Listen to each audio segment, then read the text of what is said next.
very excited to be here with Buzz Osborne. Buzz, thank you so much for your time, man. I really appreciate it. And you and your band are here at Slow Brew in San Luis Obispo. Have you ever actually been to San Luis Obispo before? I've been here many times. Oh, okay. Yeah, played here a few times. Sweet. Well, Buzz, I wanted to talk to you about a lot of things, but first and foremost, your guys' new album, Hold It In, that came out, I believe, just a week ago or so, right? Yeah, something like that. Yeah, a week. Cool. Yeah. And how would you characterize the new album? I've heard it. It's excellent. The song titles are most excellent. Pistofferson, Sesame Street Meat.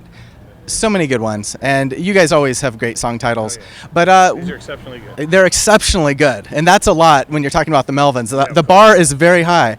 And It's in there, actually. that is true. And so this album, compared to other works that you guys have done, I mean, how would you characterize it stylistically? Different, kind of the same, going back to your roots, etc.? Well, you know, I always felt like we were a semi-contemporary band, you know. And this time we did it with two of the members of the Butthole Surfers, Jeff Pincus and Paul Leary, which is very exciting. So you're sure, and you know, you let those guys do what they're going to do. Yeah. Trust them to let their vision unfold, and everything works out perfectly. All right. Now we take it on the road. Very cool. One thing I can guarantee about this record, it won't sell 1 million copies. Okay.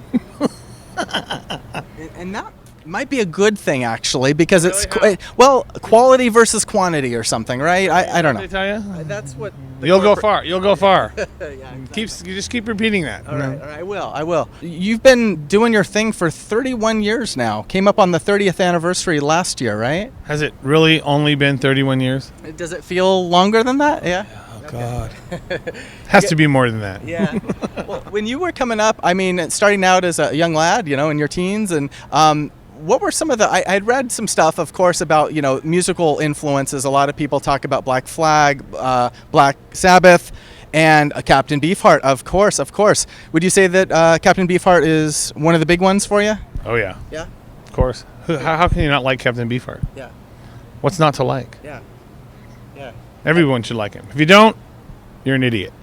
You don't deserve to come to a Melvins show if you're not down with. You're going to be questioned at the door, basically 3 questions, and if you don't know your Captain Beefheart trivia, Buzz is not going to let you in. I don't know all the trivia. I just like the songs that I like. Okay, you know? There you go.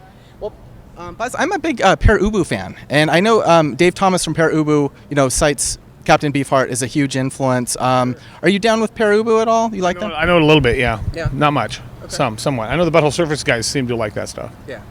A lot, but they like all kinds of stuff, you know. They're non-discriminatory, actually. Yeah. Very cool. We're big music fans. Yeah. First and foremost. Yeah.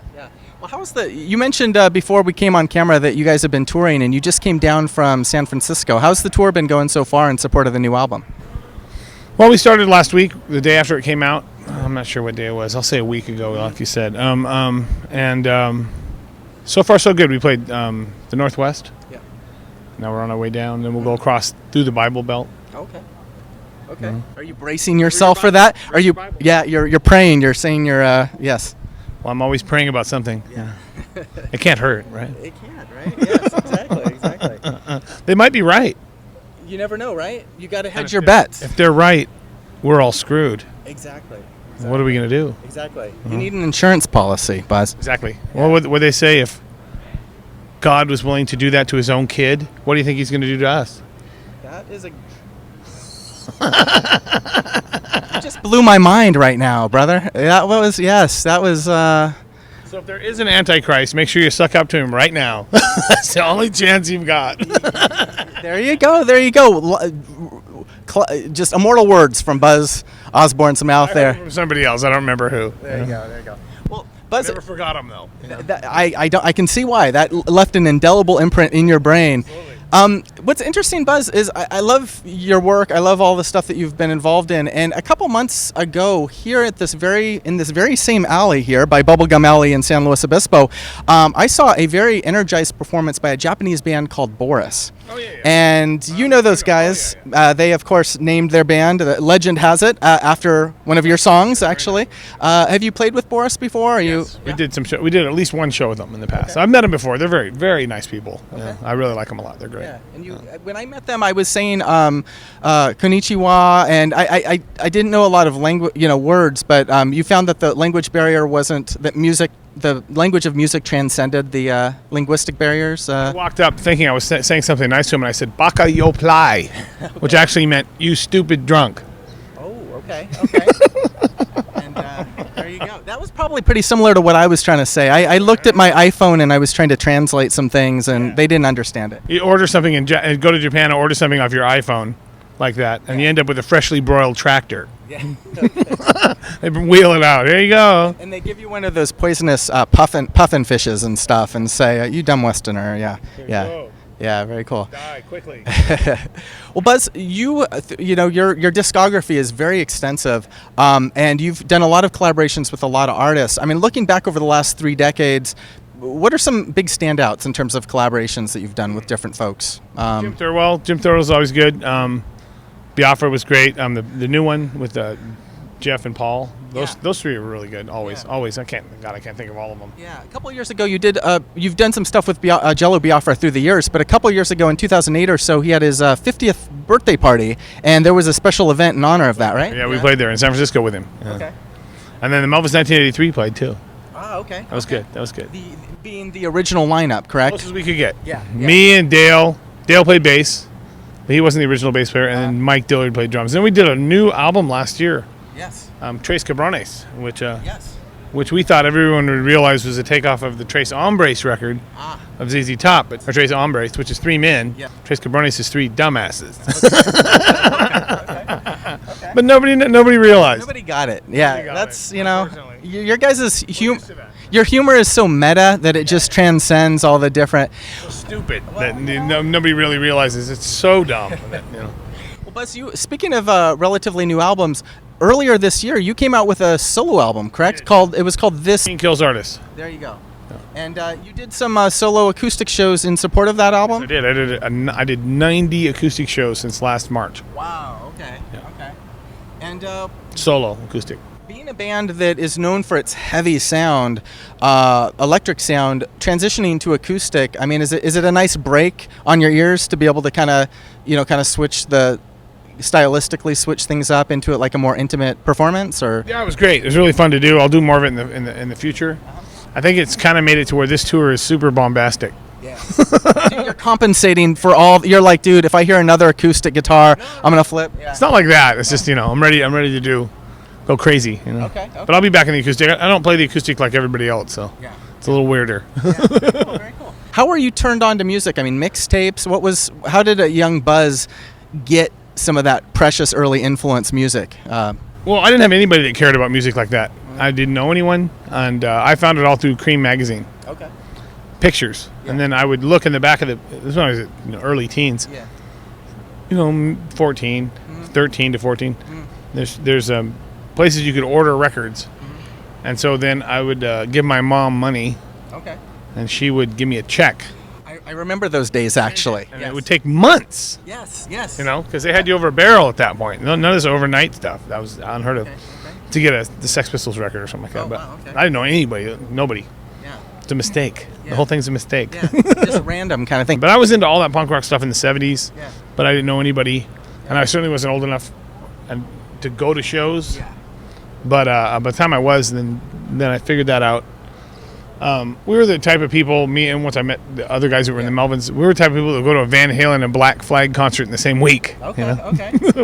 We didn't think there's anything wrong with any of it. So. You were just like, it's good rock and music, and you weren't scenesters. You weren't tied into a particular niche as a scene or anything. I've always been a Groucho Marxist, which means I don't want to belong to any club that would have me as a member. There you go. Okay. I never felt comfortable. I'm not good at making friends. Yeah. I don't feel, I didn't even know I didn't want to do this until you told me I had to. Okay. Hey, that's how persuasive I am. Well, I have this. That's kind of how it's like. I don't really want to. Gotcha. Buzz, I have this mental image of you in your orange. Yes. Orange. There are a lot of interesting people here in San Luis Obispo. Actually orange color. I think it was a spray tan, perhaps, or some other type of. Oompa Loompas. Yes, perhaps.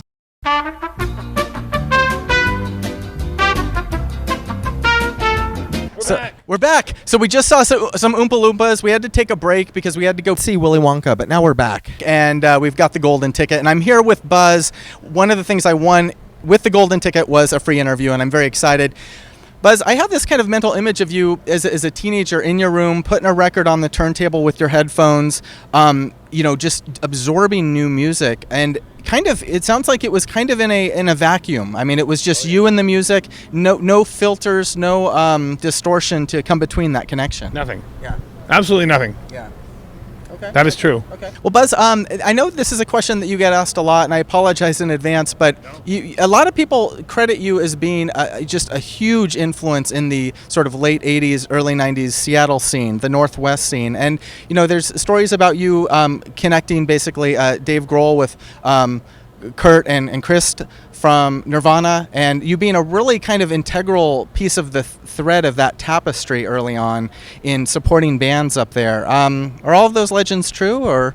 I would say that that's true. Okay. I don't know what good it does me at this point. Okay. Ask Dave Grohl what he thinks. Okay. Well, I think it's hugely. I mean, He's on the Sonic Highway. You're a humble guy, but I mean, just the fact that to say that you introduced some people and they went on to do beautiful things together. I mean, that's a kind of an important claim to fame. I would say that our influence was on a global level. Uh-huh. Wow. Okay. That's what I would say. Yeah. For what it's worth. Yeah. Nonetheless, I have to make a living. You Yeah. do what you're going to do. Mm-hmm. So. All those things are great, but I'm very much more of a what have you done lately type of guy. Yeah. You know? I hear you. And sometimes, I'm not sitting around watching the grunge royalty checks roll in. Gotcha. Well, let me know when they do. Yeah, I'll split it with you. I'll call up Dave and see what's going on. And again, you guys, your creative output is not showing any signs of slowing down. And I recently got a record. It was a recording that you guys did in 2013 at Third Man Studios, where it was live to acetate, live to vinyl. Cut straight. Was Jack part of that recording session? Oh, yeah, he was there. Could you tell us a little bit about what that was like? Because that's not every day that you have a live to vinyl recording. Nobody ever does that. No one I know does that. That's a very historic type of thing. A contemporary historic thing, but not. Yeah. But I mean, that's what they used to do a long time ago when they had to. Yeah. I'm not sure. I think Jack's just kind of doing it for fun. I don't know how much more they're going to do that, but it was really fun to do. We had a good time doing it, and he's a really super nice guy, and that's about it, really. It was a one-time take thing, or was it just? We played the show, and that's it. Just so you were like, okay, if I F up on this, it's going to be on the record. I mean, there's no post-production. No, there's nothing you can do about it. Okay. It's done. It's done. But I actually listened to it. I bought it recently. I was listening to it earlier. It's raw, but it's tight. And it's precise. So for a live recording, I think it's excellent. Yeah, came out really good. All right, very cool. Loved it. Well, thanks, Buzz, for your time. Looking into the future, anything else that as fans we should be aware of? Any new albums, new tours, new projects? Any hints about future stuff that we can expect? We're going to re-release the Electro Retard and the Bulls and Bees record on one record. Okay. Wow, nice. And hopefully we'll do a tour with Paul and Jeff both at the same time. Very cool. Thank you, guys. Yeah.